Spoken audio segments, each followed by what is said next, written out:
Louange et remerciements soient rendus au Seigneur pour sa grâce et sa fidélité. Pour la parole que nous avons déjà entendue, elle nous interpelle et nous pouvons dire Amen à cette parole. Et particulièrement lorsque nous voyons et trouvons déjà un pont entre l'Ancien Testament et le Nouveau Testament ou entre le Nouveau et l'Ancien Testament. Ça, c'est pour moi la chose la plus précieuse dans toutes les Saintes Écritures.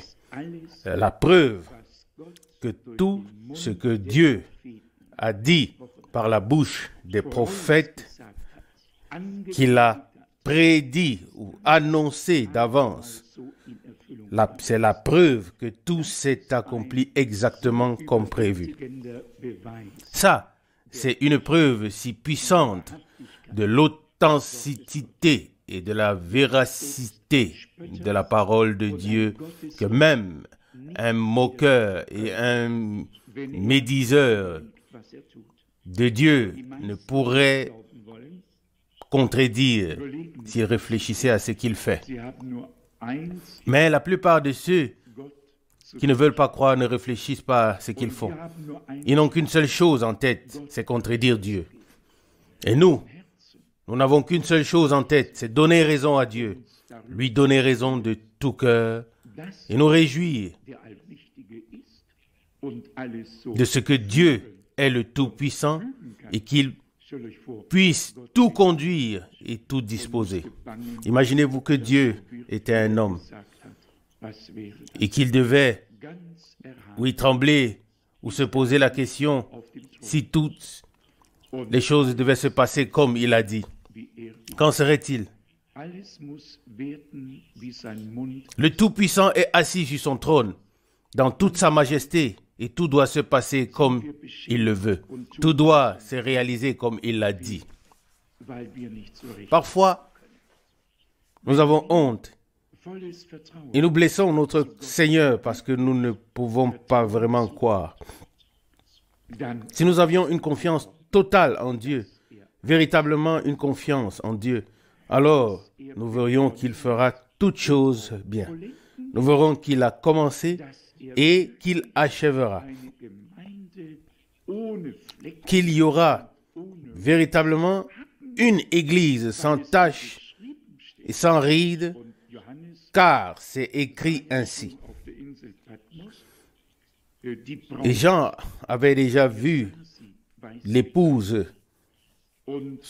dans l'église, dans l'île de Patmos. Et il l'a vue vêtue de blanc. Et ce vêtement blanc était la justice des saints.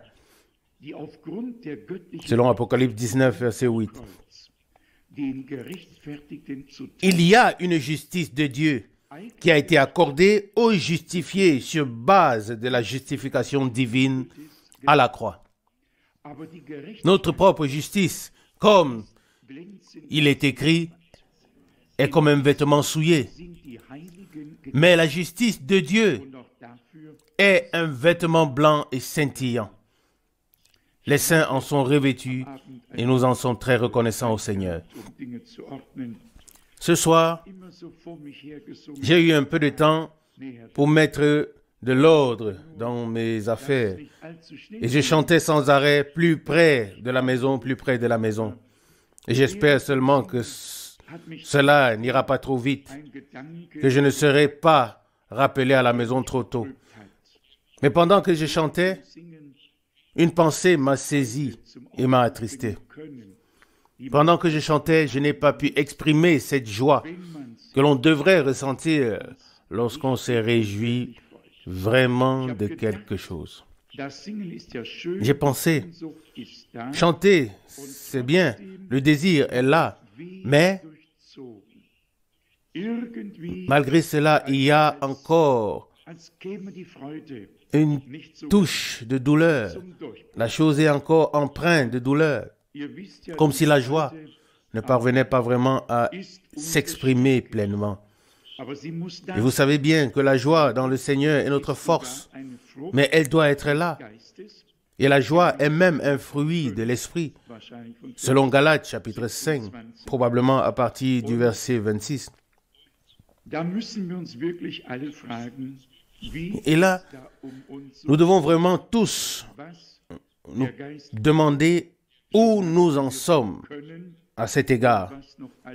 Ce que l'Esprit de Dieu a déjà pu accomplir et tout ce qui doit encore se produire, tout ce qui doit vraiment se produire. Une autre pensée m'a également effleuré. Si l'on nous pose la question, à ton avis, qui sera présent lorsque le Seigneur reviendra? Qui est vraiment convaincu qu'il sera du nombre? Mais une conviction en soi ne servirait à rien si la chose n'était pas comme ça, si l'on ne remplissait pas les conditions qui y sont liées. En ce qui concerne Enoch, nous lisons qu'il marcha avec Dieu, qu'il était agréable à Dieu et qu'il fut enlevé. Hébreux 11, verset 5. Si nous voulons être enlevés, nous devons aussi plaire à Dieu, être agréable à Dieu, marcher avec Dieu pour être ensuite enlevés. Une chose se joint à l'autre.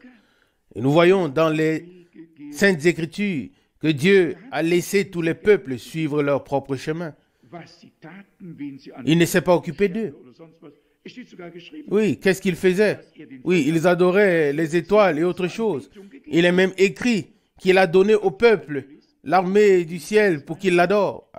L'avez-vous tous lu? C'est écrit au moins 2 fois dans la Bible.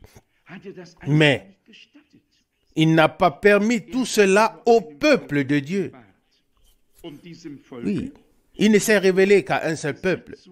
Et il a donné à ce peuple des statuts, des commandements, des ordonnances. Il n'avait même pas le droit d'adorer où il voulait, mais seulement à l'endroit que Dieu avait choisi, où il choisirait, où il poserait son nom. Et encore, de la manière qu'il avait prescrite, les sacrifices qu'il voulait devaient être offerts là, de la manière qu'il avait prescrite. Et nous voyons qu'il n'a pas demandé de compte à tous les autres peuples, mais aux siens. Il a toujours directement demandé des comptes. Il leur a donné des commandements. Et lorsque ces commandements ont été transgressés, Dieu a dû être juste et les réprimander. Appliqué à nous, cela signifie ceci. Dans nos jours, Dieu laisse toutes les communautés religieuses suivre leur propre chemin. Mais il ne le permet pas à son Église. Il ne le permet pas à son peuple. Il laisse tous les peuples suivre leur propre chemin. Nous le voyons, ainsi que toutes les communautés religieuses. Et le chemin est assez large. Il y a de la place pour tous, quel que soit leur nombre. Et ils courent vers leur perte. Mais il ne permet pas cela au peuple de Dieu. Et vous pouvez remonter cela jusqu'aux prophètes. Et là, nous voyons la différence entre les prophètes et les sacrificateurs. Les sacrificateurs étaient des personnes qui, en raison d'une certaine lignée, avaient repris la fonction qui venait de leur arrière-grand-père et ils ont ensuite exercé cette fonction aussi bien qu'ils pouvaient. Mais les prophètes, c'était tout à fait différent. Les prophètes étaient établis par Dieu. Ils étaient appelés, envoyés, et c'est là que nous avons entendu la parole de Dieu. Mais les sacrificateurs n'étaient même pas capables d'expliquer clairement au peuple la parole révélée aux prophètes, car ils ont même veillé à ce que les prophètes ne puissent pas s'exprimer. Et nous pensons là aux gens à l'époque de Jérémie, au chapitre 23 puis 26, où les sacrificateurs se sont tous rangés du côté du faux prophète Anania. et non du côté de Jérémie. Et Jérémie a dit, oui, qu'il en soit comme tu l'as dit, que le Seigneur le fasse, sachant très bien qu'il parlait dans le vide. Car il disait, oui, le peuple sera en captivité pendant 70 ans. Et Anania, il a manifestement dû voir quelque chose, car il a fait une démonstration avec ce joug. Il a pris le joug en bois, il a brisé et a dit, dans 2 ans, le joug de Nebuchadnezzar sera brisé et le peuple reviendra. Et Jérémie répond avec simplicité, oui, que le Seigneur le fasse. Et alors il lui dit, va et dis, il a brisé un joug de bois et un joug de fer sera mis sur son dos et dis ce que je t'ai ordonné. Alors nous voyons que les sacrificateurs, oui, n'ont jamais vraiment soutenu les vrais prophètes, car ils avaient eux-mêmes quelque chose à se reprocher et ne savaient pas quel était le chemin du Seigneur. C'est pourquoi ils ne voulaient pas accepter la correction qui était sans cesse apportée par les prophètes. Ainsi, les sacrificateurs, oui, se tenaient avec le peuple et Dieu se tenait avec ses prophètes qu'il avait envoyés au commencement et à la fin. Et cela nous amène à notre tâche. Je vous le dis très sincèrement, je suis vraiment très sérieux lorsque je pense à la tâche que Dieu nous a vraiment confiée. Elle est incomparable à toute autre tâche que les hommes peuvent accomplir, quelle que soit leur position sur la terre. La plus grande chose sur la terre, c'est l'œuvre de Dieu, la cause de Dieu. Et après cela, il n'y a rien. Et ensuite, vient à nouveau la chose de Dieu. Et ce que Dieu... Et ce qui viendra ensuite, Dieu l'a décidé dans son plan. Mais une chose est certaine, Dieu veut achever l'œuvre qu'il a commencée et nous faisons partie de cette œuvre et verrons par grâce l'achèvement de ce que Dieu a commencé. Nous sommes attristés que Dieu ait repris son prophète. Je dois le dire très honnêtement. Nous serions beaucoup plus heureux dans le cœur si cet homme de Dieu était encore sur terre.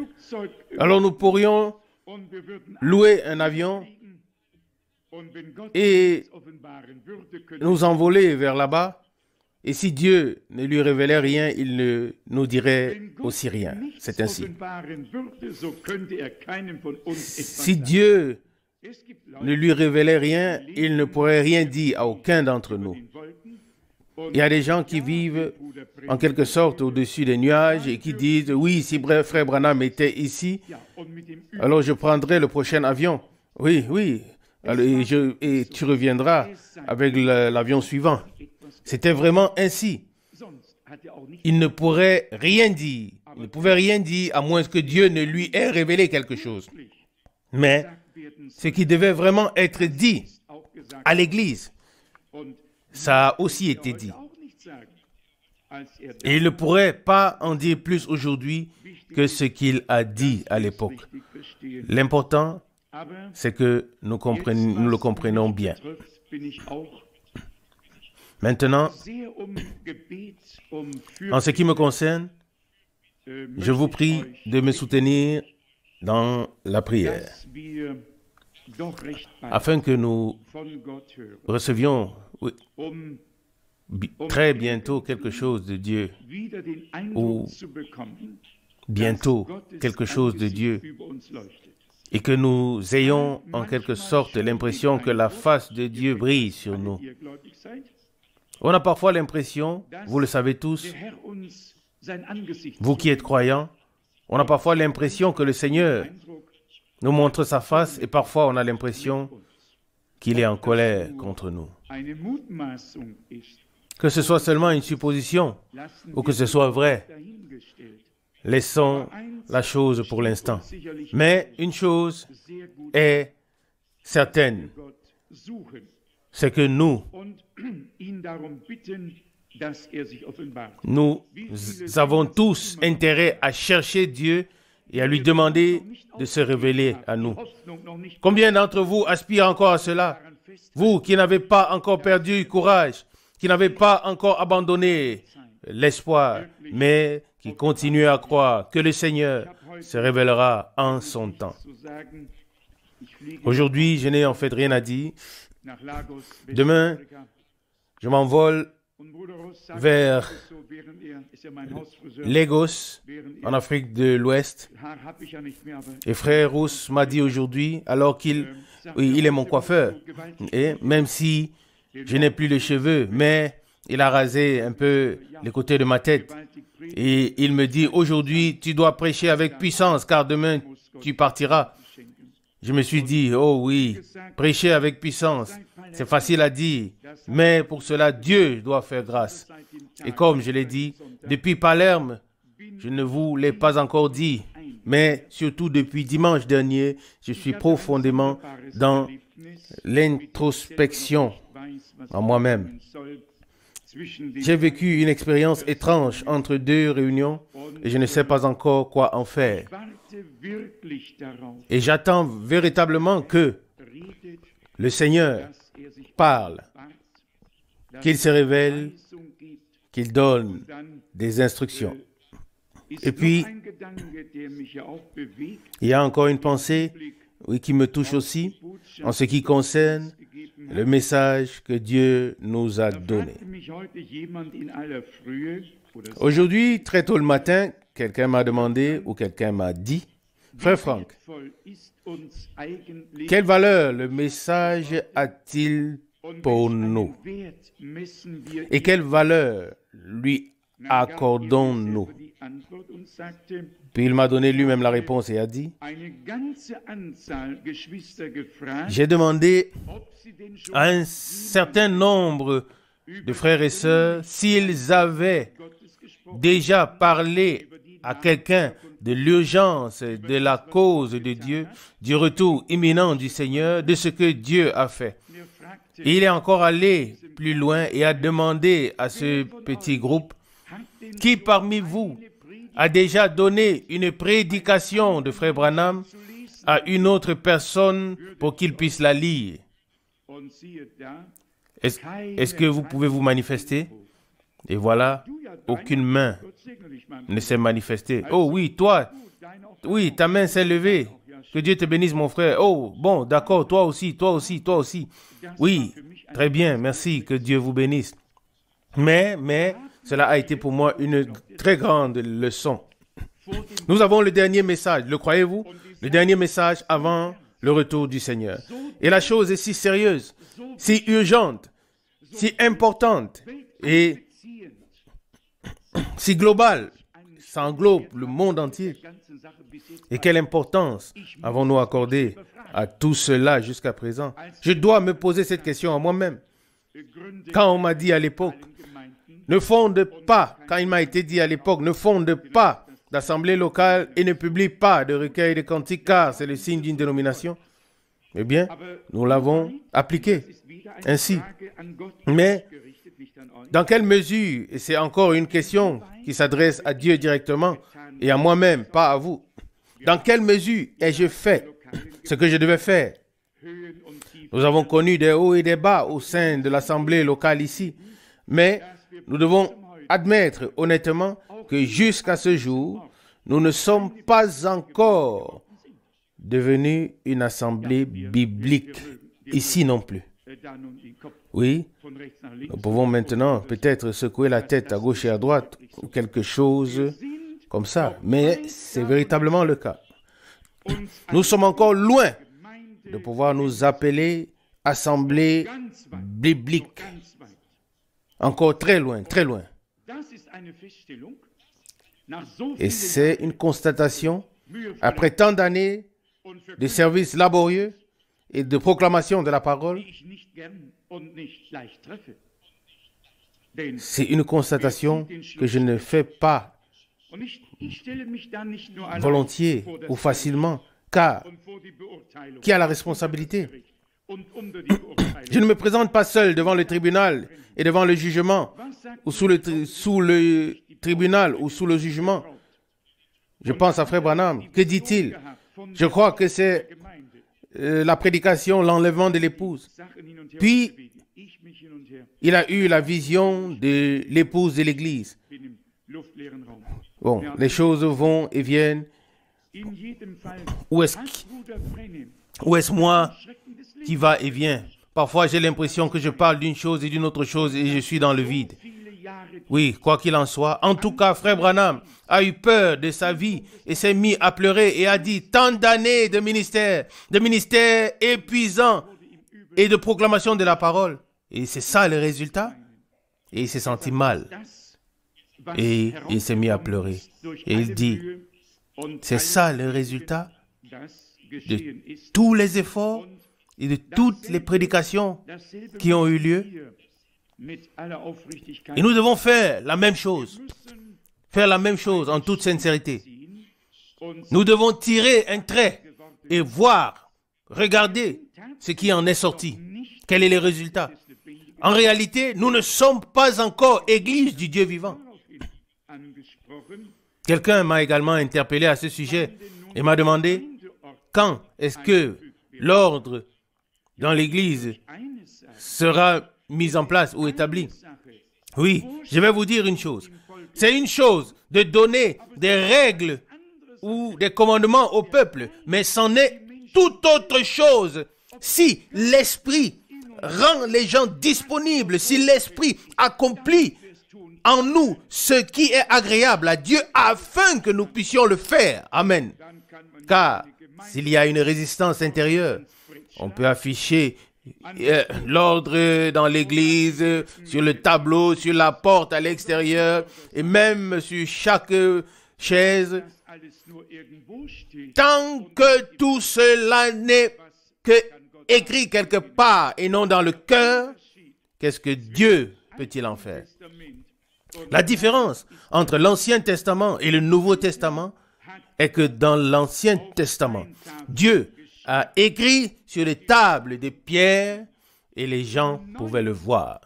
Mais dans le Nouveau Testament, je mettrai mes lois dans leur cœur. Oui, je les écrirai dans leur cœur et je leur donnerai un cœur de chair, afin que nous ressentions lorsque la parole y est écrite. Si elle est écrite sur la pierre, cette pierre, c'est cette pierre qui la ressent et non nous, mais nous devons la ressentir et c'est pourquoi elle doit être écrite dans nos cœurs. Aujourd'hui, je pense que je ne suis pas très loin avec mon jugement comme il est écrit dans la Bible, que les choses doivent être jugées ou évaluées dans l'Église ou dans l'Assemblée. Qui accepterait aujourd'hui d'être soumis à un jugement? Mais je vais encore plus loin. Où sommes-nous, nous aussi, en tant que frères? Et je me place en premier, entièrement au service de Dieu.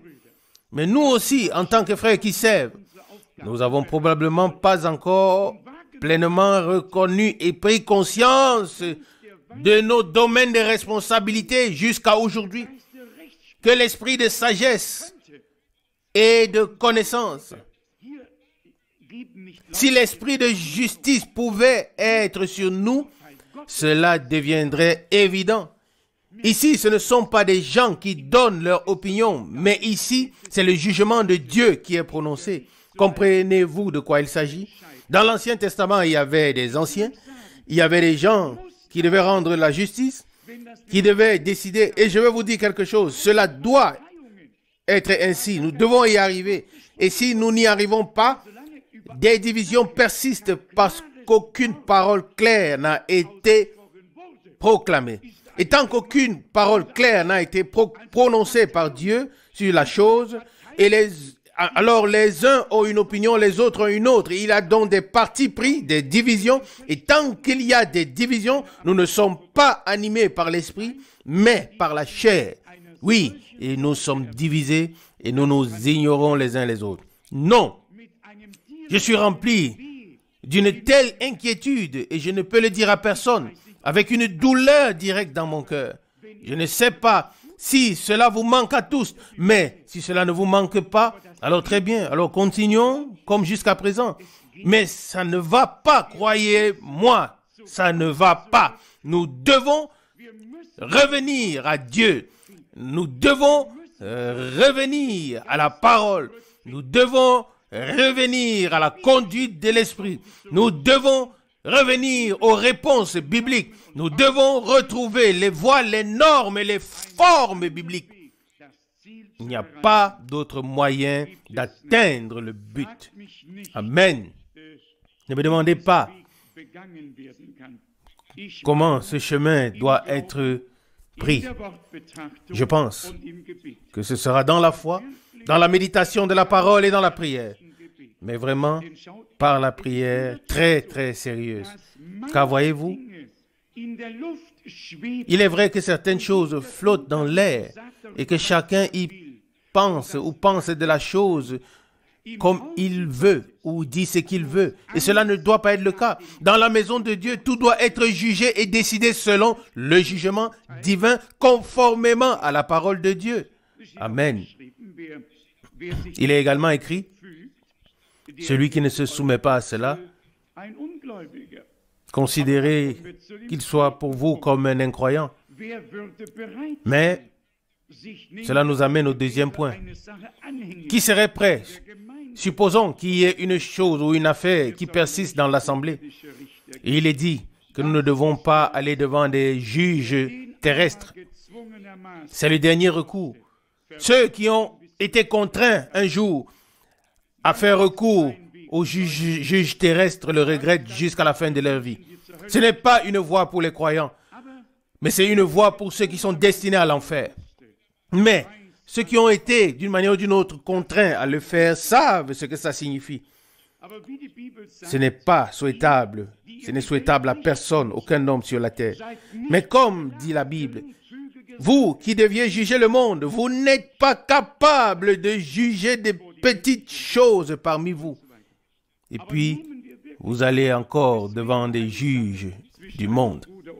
Mais supposons vraiment qu'il y a une chose à régler entre un frère et un frère, ou entre une sœur, ou entre un mari et une femme. Où serait la disposition, disons-le honnêtement, où serait la disposition, la volonté de songer même à demander comment Dieu voit la chose? Aujourd'hui, tout le monde voit la chose correctement. Tout le monde pense qu'il voit la chose correctement. Inutile de demander à qui que ce soit. Tout le monde sait qu'il voit la chose correctement. Oui. Est-ce vraiment le cas? Il y a beaucoup de justice sur la terre. Mais nous ne savons pas si elle est répartie de manière aussi équitable. Non. Nous devons nous rapprocher, oui, du milieu de la chose à partir des deux côtés. En tant qu'assemblée, nous devons d'abord reconnaître la détresse et savoir ce que Dieu veut et être prêt à suivre cette voie avec Dieu. Paul a aussi dit, qu'ai-je à juger ceux qui sont en dehors de l'assemblée? Mais dans l'assemblée, nous devons véritablement être en mesure de juger les choses de manière biblique, de manière vraiment claire, propre, sans qu'un seul cheveu ne soit tordu. Et je le répète, pour cela, il est nécessaire de mourir à soi-même. Et c'est là que la chose commence. Tout le monde veut vivre avec Christ, mais personne ne veut mourir avec lui.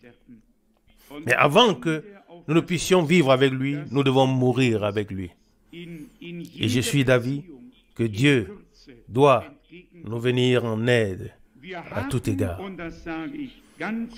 Nous avons, et je le dis très clairement, comme je n'ai pas honte ou peur de parler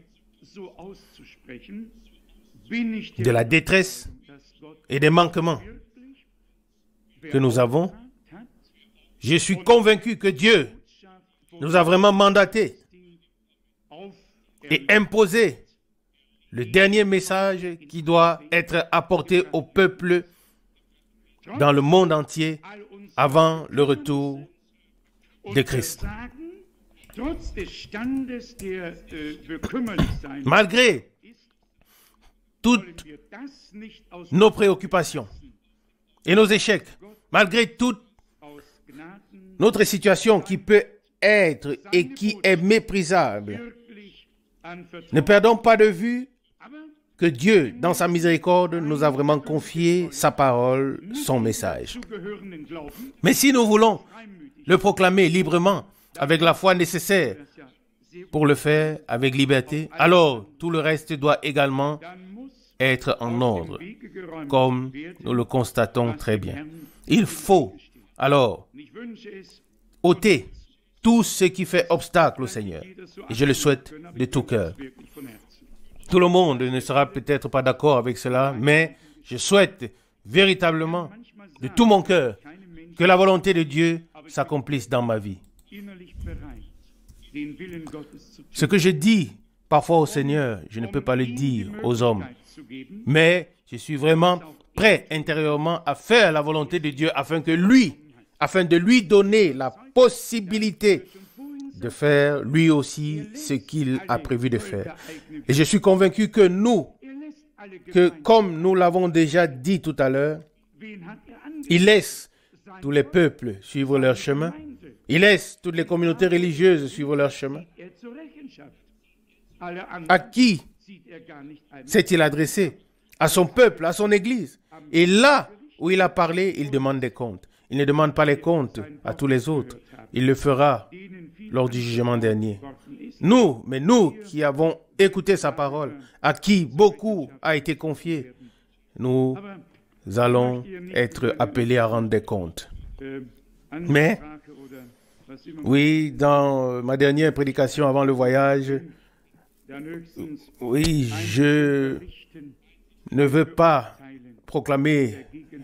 prêcher le jugement, tout au plus un jugement de soi-même, un jugement en présence de Dieu et des pleurs et des lamentations communes devant le Seigneur afin qu'il ait pitié de nous et qu'il nous aide. Nous avons vraiment besoin du don de l'Esprit. Nous avons besoin du don de discernement des esprits. Et je me suis noté la chose.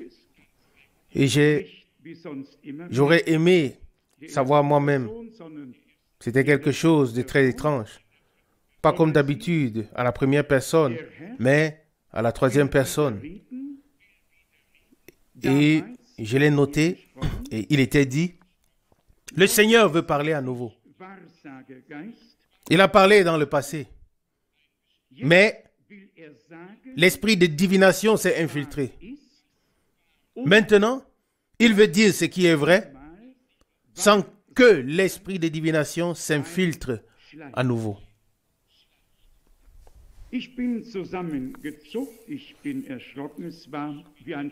Et j'ai sursauté. J'ai eu un peu peur. C'était comme une conversation téléphonique, comme si quelqu'un parlait de l'autre côté du fil. Et j'ai entendu la voix comme vous entendez ma voix maintenant. Mais comme je l'ai dit, ce n'était pas à la première personne, comme si c'était le Seigneur qui parlait, mais il a été dit, le Seigneur veut parler à nouveau. Et cela m'a bien sûr fait un peu hésiter, car nous ne sommes pas tout à fait ignorants ou nouveaux en la matière. Nous savons que lorsque quelqu'un fait une prophétie, apporte une prophétie, et qu'il engage un duel ou même un dialogue, alors nous savons que c'est l'homme qui parle et non l'Esprit de Dieu. Mais c'était la première fois que je vivais cela de cette manière. Oui, peut-être pas tout à fait la première fois, mais pas quand le Seigneur parle directement, mais lors d'une révélation quelconque. Mais j'aimerais aussi savoir si cela venait de Dieu ou non. Je suis loin de venir ici en disant et dire, notre Seigneur a dit ceci et cela. Non. Je voudrais que toute l'assemblée juge si Dieu a parlé et qu'il soit alors véritablement évident que Dieu peut assumer ce qu'il a dit. Je m'y attends. Je suis tout à fait franc avec vous. Je m'attends à ce qu'il parle. Je l'ai noté le 18 octobre 1987 à 13h15. Mais tout ça ne me sert à rien. Je serais heureux si le Seigneur parlait sans que quoi que ce soit d'autre ne puisse s'infiltrer. Car je vous dis, c'est vraiment ainsi. Quand vous lisez les prophètes, vous pouvez, je veux dire que cela semble biblique, mais cela n'a pas besoin d'être biblique simplement parce que cela semble biblique. Mais dans les prophètes, il est question du fait que les gens, nous connaissons le passage du prophète Ézéchiel où il est dit ce que les gens avaient fait à l'époque. Un esprit s'était infiltré. Oui, je lis dans une nouvelle Bible, je n'ai pas encore souligné partout, mais nous voulons que Dieu vienne véritablement à ce qui lui revient de droit et qu'il parle. Oui, c'est ici, Ézéchiel chapitre 13. Il est dit à partir du verset 1, Ézéchiel 13, verset 1. La parole du Seigneur me fut adressée en ces termes. Fils de l'homme, prophétise contre les prophètes d'Israël. Prophétise et dis à ceux qui prophétisent selon leur propre inspiration. Écoutez la parole du Seigneur. Verset 3. Ainsi a parlé Dieu le Seigneur. Malheur aux prophètes insensés qui suivent leur propre esprit et qui ne voient rien. Verset 4. Tels des renards au milieu des ruines, tels sont devenus tes prophètes, ô Israël. Vous pouvez ensuite continuer la lecture au verset 6. Il est dit, leurs prophéties ont été mensongères et leurs prédictions trompeuses. Et la même chose est écrite au verset 9. Oui, j'étendrai ma main contre les prophètes qui prophétisent le mensonge et qui prédisent les mensonges. Cela peut effectivement se dérouler de manière synchrone. Et je pense là à Frère Branham. Vous avez tous lu son histoire ou sa biographie.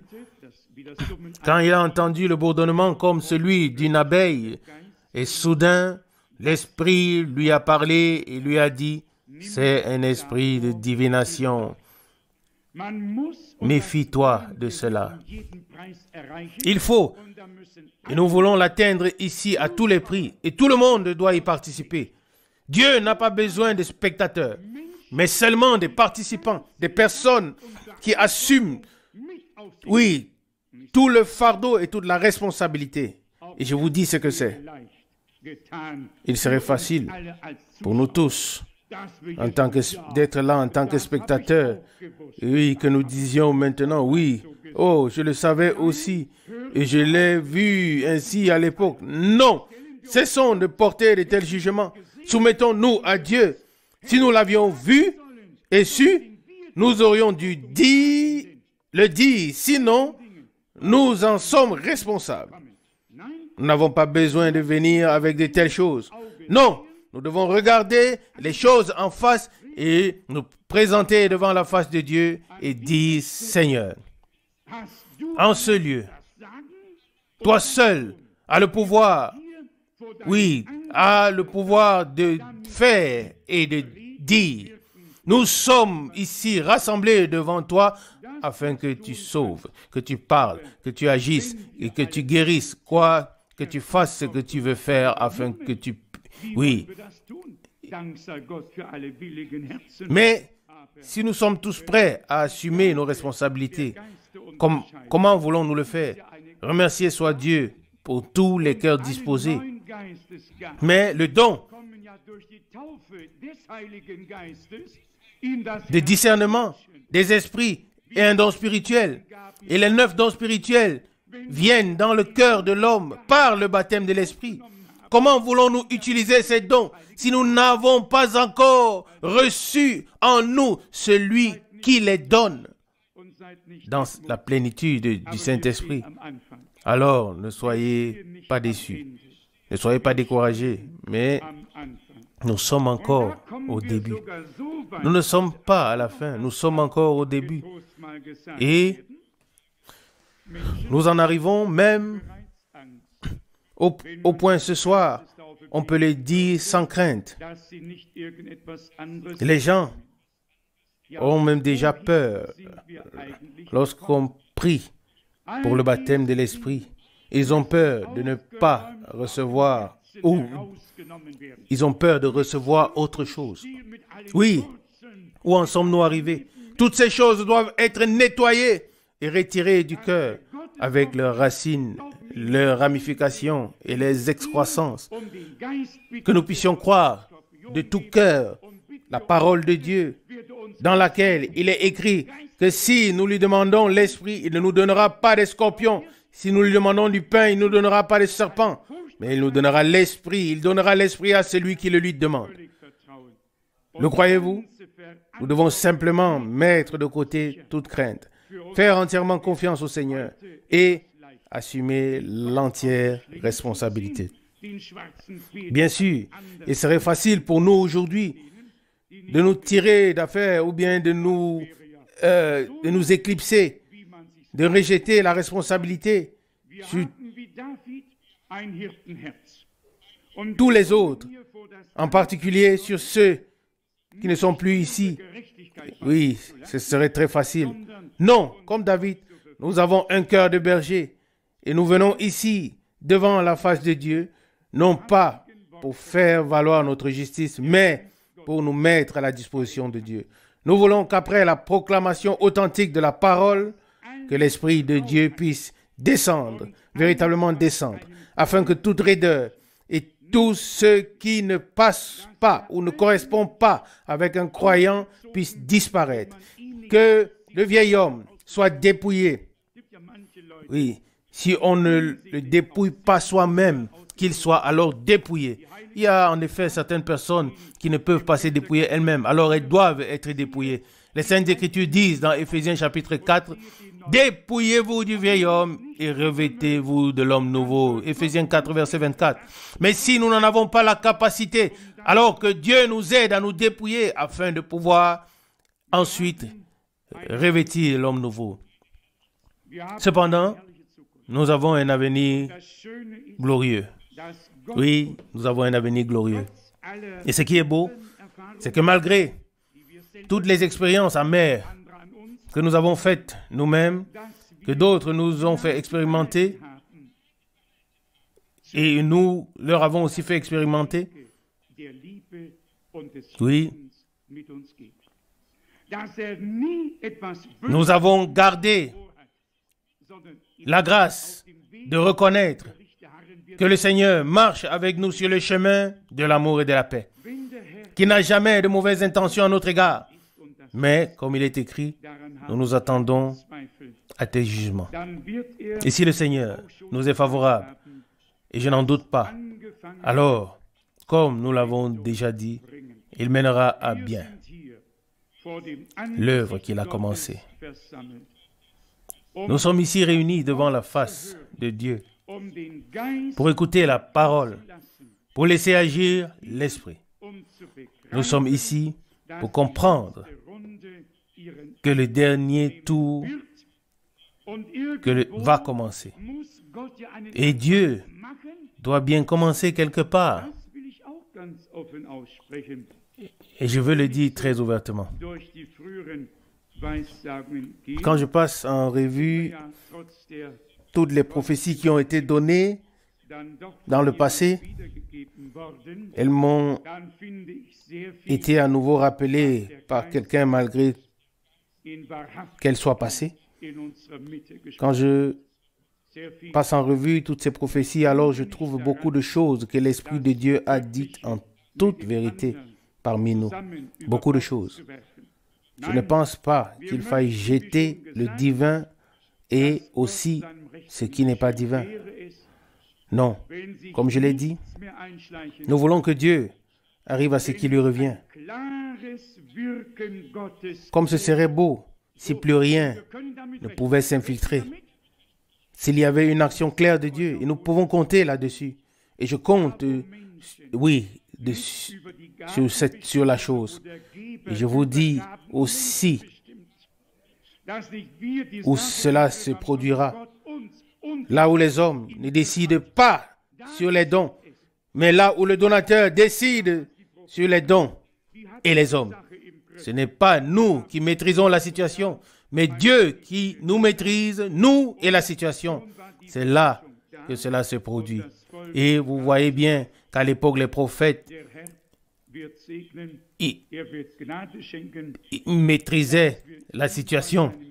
Puis, ils ont dit un peu ceci, un peu cela, et voilà que le mélange était là et le peuple était tombé. Le Seigneur bénira, il fera grâce afin que nous puissions le croire sur parole. Après cela, après tout ce qui a été dit ce soir, combien d'entre vous ont encore le courage, la joie, la confiance dans le Seigneur? Amen, amen. Oui, si j'ai déjà eu confiance dans ma vie, c'est maintenant. Et nous espérons, moi aussi, nous tous, avoir tiré les leçons de nos erreurs, avoir vraiment appris.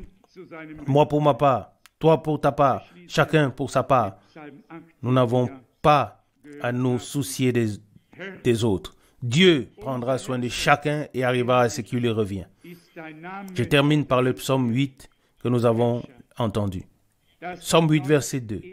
Seigneur, notre souverain, que ton nom est magnifique sur toute la terre. Oui, souverain, cela signifie qu'il règne sur nous.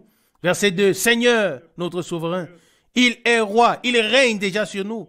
Nous avons également entendu cela dans la prédication de Frère Branham. Nous voulons tous, oui, nous le voulons tous comme sauveur parce que nous avons peur que l'enfer soit trop chaud. Et quand nous sommes sauvés, nous disons, oui Seigneur, pas ici, pas là et surtout pas là. Et dans ce psaume, nous lisons, Seigneur, notre souverain.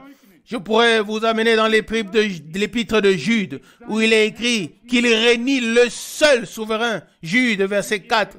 Qui le réunit? Ceux qui ne se soumettent pas à son règne.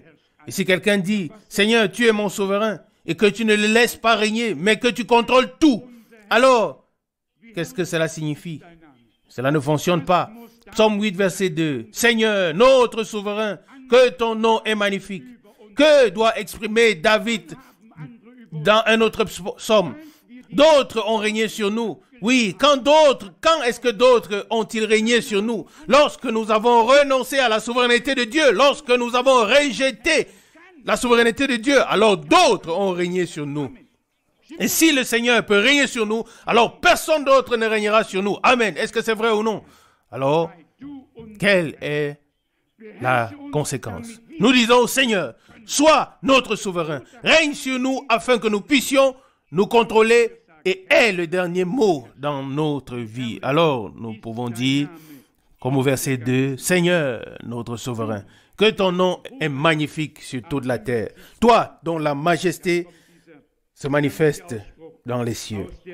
Et ensuite vient cette magnifique déclaration au verset 3. Par la bouche des enfants et des nourrissons, tu as fondé ta gloire pour confondre tes adversaires, pour imposer le silence aux ennemis et aux opposants. Tous ne sont pas muets. Certains disent encore, n'entends-tu pas comme il crie? Et il répond, il est écrit par la bouche des enfants et des nourrissons, je me suis fondé ma gloire. Amen. Et il va plus loin et dit, si ceux-ci se taisent, alors les pierres crieront. Car il est écrit par la bouche des enfants et des nourrissons. Vous pouvez le lire dans Matthieu 21, verset 6, si vous le souhaitez. C'est un passage parallèle à celui-ci. Ce qui est écrit ici s'accomplit là-bas. Nous avons essayé de souligner tout à l'heure ce qui est merveilleux dans la parole de Dieu, c'est que tout s'est accompli au moment prévu, en rapport avec ce que Dieu a fait. En serait-il autrement aujourd'hui? Dieu a toujours la parole qui était prévue au moment opportun, et cela s'est accompli. Dieu n'avait même pas besoin de s'élever. Il pouvait rester assis sur son trône. Dieu a tout déterminé et ordonné avec précision. Il fait tout selon son saint plan et sa volonté. Nous n'en avons aucune idée. Quand nous pensons même à nous-mêmes, aujourd'hui, nous voulons ceci, demain cela, après-demain plus rien, et sur le lendemain, et nous ne savons même plus ce que nous voulons. Mais Dieu savait ce qu'il voulait. Il savait ce qu'il allait se passer à chaque période, à chaque époque. Il a promis dans sa parole, il l'a promis dans sa parole, et maintenant, il veille sur sa parole pour l'accomplir. Et lorsque le temps fut accompli, cela s'est produit. Et lorsque le temps sera accompli, maintenant, cela se produira. Je n'en doute pas un instant. Je souhaite seulement que nous soyons tous présents lorsque Dieu achèvera son œuvre. Et c'est oui, et c'est amen. Celui qui en doute n'est vraiment pas croyant. Non. Dieu est véritable. J'ai déjà le mot en anglais en tête, trustworthy, qui signifie digne de confiance en français. Nous pouvons lui accorder toute notre confiance. Il fera ce qu'il est nécessaire. Oui, il y avait encore un autre passage. Oui, lui, l'autre ici. Qu'est-ce que l'homme pour que tu te souviennes de lui, ou le fils de l'homme pour que tu le considères? On peut le dire. Il y a encore un psaume à ce sujet, peut-être le psaume 69, et je ne sais pas exactement. Puis Hébreux 2 ou même Hébreux 1, je le crois. Quoi qu'il en soit, on peut le lire. C'est ce qui est majestueux dans la parole de Dieu. Tout ce que la bouche du Seigneur a dit s'accomplit. Et nous pouvons compter dessus. Maintenant, la question est la suivante. Voulons-nous nous soumettre au Seigneur et dire, d'autres ont régné sur nous, Seigneur. Mais maintenant, entre dans ton règne.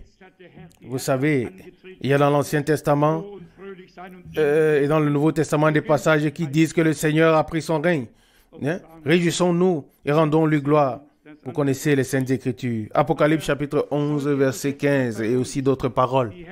Mais qu'il commence maintenant à prendre son règne parmi nous, afin qu'il arrive à ce qui lui revient de droit à travers et en nous tous.